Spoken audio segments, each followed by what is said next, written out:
ಆದ್ದರಿಂದ ಆಕೆ ತಲೆಯನ್ನು ಕತ್ತರಿಸಿ ಹೊರಟು ನಿಂತಿದ್ದೀರಲ್ಲ. ಹೌದು. ಈ ಮೊದಲು ನೀವೇ ಕಲಿಸಿಕೊಟ್ಟಂತ ದುರ್ಜಯ ಪ್ರಕೋಪ ಕನ್ನಡವಂತ ವಜ್ರಜಂಗ ಸಂತ ಪ್ರಚಂಡದ ಸ್ಥಿತಿಗತಿ ನಿಮಗೆ ಚೆನ್ನಾಗಿ ಗೊತ್ತಿದೆಯಲ್ಲ. ಅವರಂತೆ ನಾನಲ್ಲ, ನನ್ನಂತೆ ಅವರಲ್ಲ. ಅದು ಈಗ ಯಾವ ಆಧಾರವನ್ನು ಇರಿಸಿಕೊಂಡು ತಾವು ಹೊರಟು ನಿಂತಿದ್ದೀರಿ? ನಮ್ಮನವರವರನ್ನು ಆ ನೈತಿಕತೆ ಯಾವತ್ತು ಕಳೆದುಕೊಂಡಿದ್ದೀರಿ? ಗಾಯತ್ರಿ ಭಟನೆ ಪುಣ್ಯ ಉಂಟು.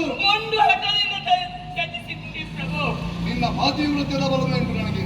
ನನ್ನ ಪಾತಿವ್ರತೆಯನ್ನು ಬೆಳೆಸುವಂತ ಹೊತ್ತಲ್ಲ, ನಿಮ್ಮ ಪ್ರಾಣವನ್ನು ಉಳಿಸುವಂತ ಹೊತ್ತು ಉಂಟು.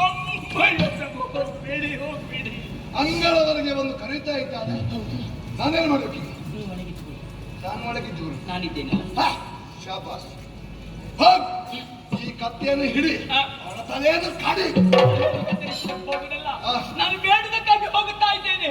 ಯಶೋಮತಿ, ಪ್ರಭು, ನನಗಾಗಿ ನೀನು ಮಾಡಲಿ ಬೇಡು. ನಿಮ್ಮ ಪ್ರಾಣವನ್ನು ಬೇಡದಕ್ಕಾಗಿ ಹೋಗುತ್ತಾ ನಾನು ನಿನ್ನ ಸೆರಗಿನಲ್ಲಿ ಕುಳಿತುಕೊಳ್ಳಿ. ನಿಜ ಪ್ರಭು. ನಿನಗೇನು ನಿನಗೇನು ಹೊದೆಗೆ ಮಳೆಯೋ